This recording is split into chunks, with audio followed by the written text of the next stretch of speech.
today. Kaya,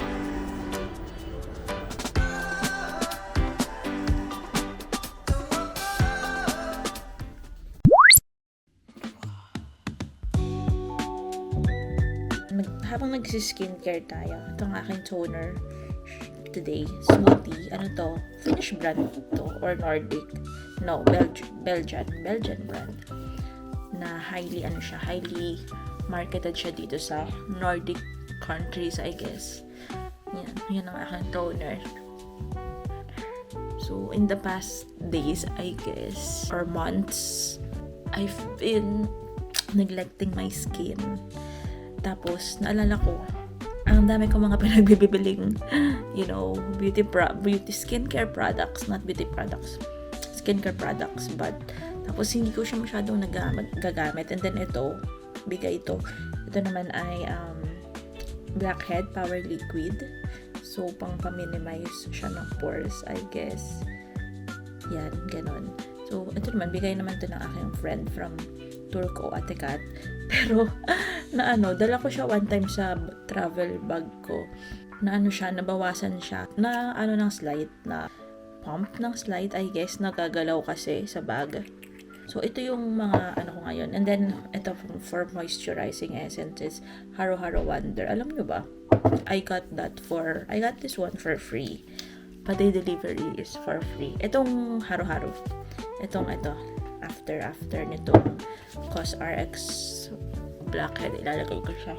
Kasi, nag-apply ako for YesStyle as a UGC content creator. So, tinatry kong mag user-generated content sa TikTok.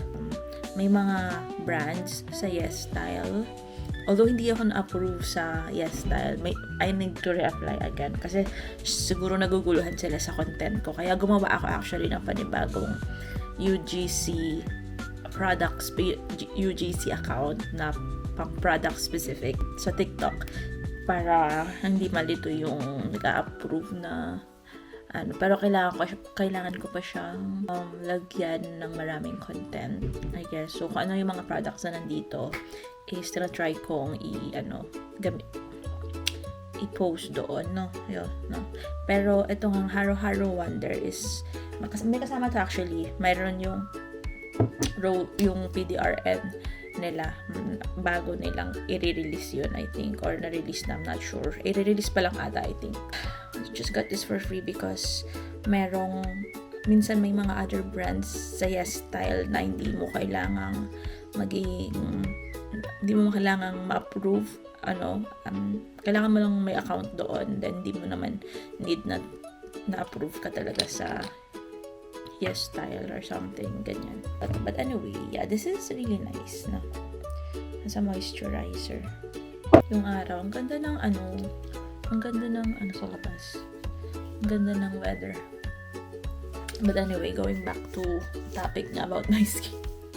Napabayaan ko siya. Hindi ako masyadong, nagsi-skincare na consistent. But recently, super consistent ng skincare ko. Kasi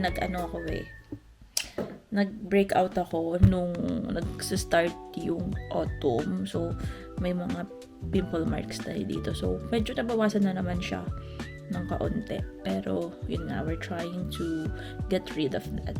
And we're using these products. Hopefully, it will work. But I think it's working. Kasi, kahapon, nag-umalis nga kami and nag-selfie ako. Sabi ko, ang ganda ka. So, Sarah. Hindi, parang feeling ko nag-improve yung skin, yung skin ko, ganon.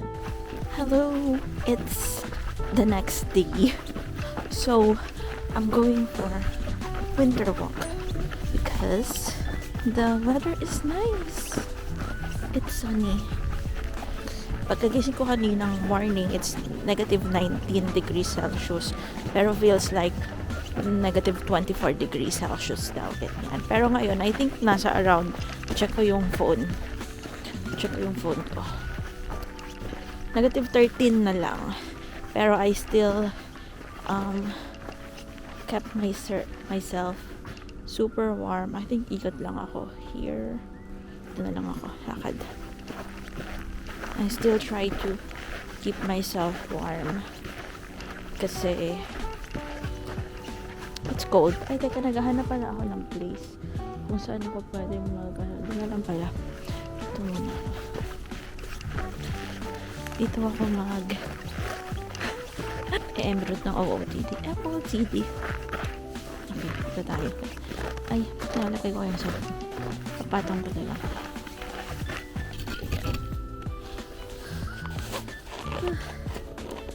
So, ano nga ba ang suot namin dito kapag ganitong malamig? So, ang suot ko is right now is 3 layers. So, 3 layers ang suot ko ngayon. So, yung gloves ko, 1 layer lang. Kaya pa siya, pero meron akong secondary gloves na I think kaya pa naman kasi hindi naman mahangin. So, okay lang to. Warm ito, in fairness. Sa Pilipinas ko pa ito nabili. Sa Shopee lang, ganyan. Pero yung top ko is meron akong panloob na wool blend. Yung inner. Hindi ako naka-heat tech. So, actually, isa lang yung heat tech ko from Uniqlo. Na ukay ko pa yan sa Pilipinas. Pero warm yun in fairness. Pero ito ngayon, yung wool blend lang. So, 3 layers. So, wool blend na long sleeves. Tapos, yung second layer is hoodie siya. Hoodie jacket na fleece yung lining niya. So, warm din siya as a second layer. It's nice as a second layer. And then, itong jacket ko is second hand din tong jacket ko. Pero dito ko na siya nabili. I think 10 euros lang to. Vero Moda siya. Hindi siya yung super kailangan maganda yung layering mo dito sa loob para maging super warm siya. Pero good enough na siya for me. Or siguro nasanay na lang din ako sa lamig. Charot. Ganyan. Tapos, yung pants ko is, so bumili ako ng wool talaga. Kasi yung wool, yun talaga maganda na inner na base layer. Merino wool na leggings kasi super breathable niya. Tapos kapag nagpawis ka man, hindi matatrap yung moist sa body mo. So, hindi ka lalamigin. Unlike kapag ang base mo is cotton or others, ganyan. Tapos yung next ko is yung thermal, na mumurahin na thermal na hindi siya masyadong warm kung siya lang. So, second layer ko siya. And then, itong ukay, then, I think 10 euros lang din tong aking ski pants na ukay. So, for this harsh weather, kailangan talaga yung snow pants or ski pants, yung outer layer mo. Ganyan. Tapos yung shoes ko is nakaano lang ako, 1 layer lang ako na socks na nabili ko sa sports socks, snow sports socks na nabili ko sa Temu, I think, or Shein ko ba siya nabili.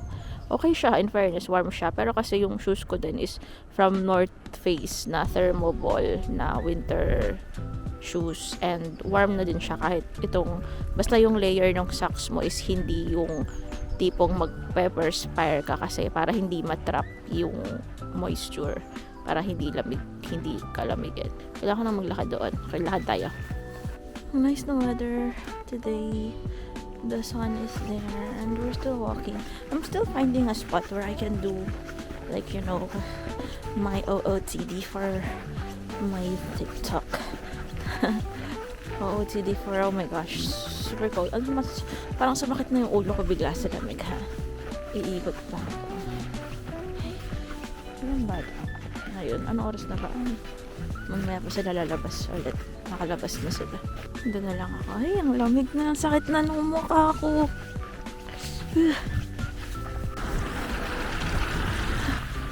Hello, so I'm on my way again. As usual, Tuesday, Kiali Kabila Day.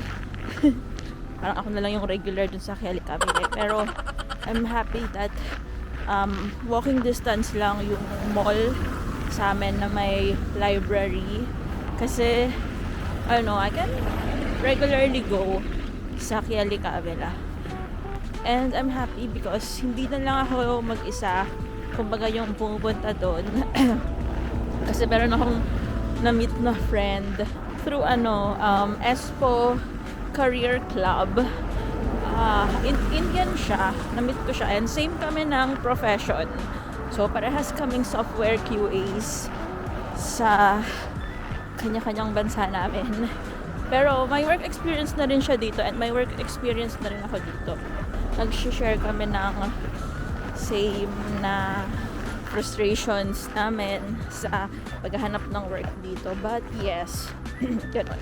Medyo dapat careful ka na maglakad ngayon kasi walang snowfall itong mga nakarang araw. So,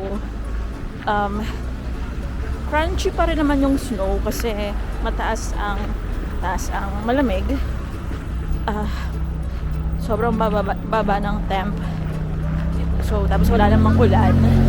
Pero, unti-unti mag-ano ka na sobrang mag-iingat na dapat kasi madulas na to. Tapos yung pag tumatawid kayo pedestrian, yung white, doon dapat mag-ingat ka kahit walang nakalagay na snow doon kasi madulas yung material. Nadulas ako ng slide kanina. Nag-glide lang yung boots ko. Pero carry lang naman. Ganda ng sky. Hindi masyadong kita. Pero pinkish.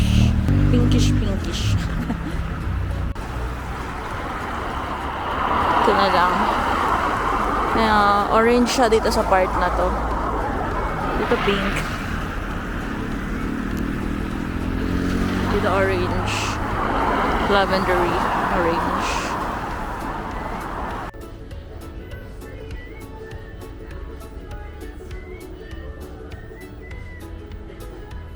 So, tapos na yung Kelly Land. Nag-iikot muna ako dito sa Isome na kasi yung library. So, meron ditong apat na thrift shops, kiripis. So, ayan, iikot muna ako. Dumaan ako sa UFF. Medyo mahal pa sila. Pero, dumaan din muna ako dito sa merong area dito na pwede kang kumuha ng books na kung anong meron dito. Galing to sa Kiera Duse, mga palibre niya lang libro, pero wala akong mabetan. Tsaka marami pa akong books na hindi nababasa sa bahay, mga finish na pinagkuha ko din dito. So, tuloy tayo sa Kirpis, sa second na Kirpis. Dito tayo sa I Care. You care because I care. Charot.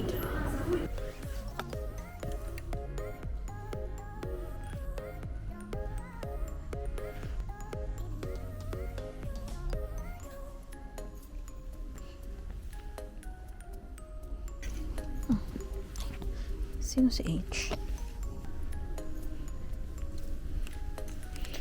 Meron ding mga table runner. Cortina.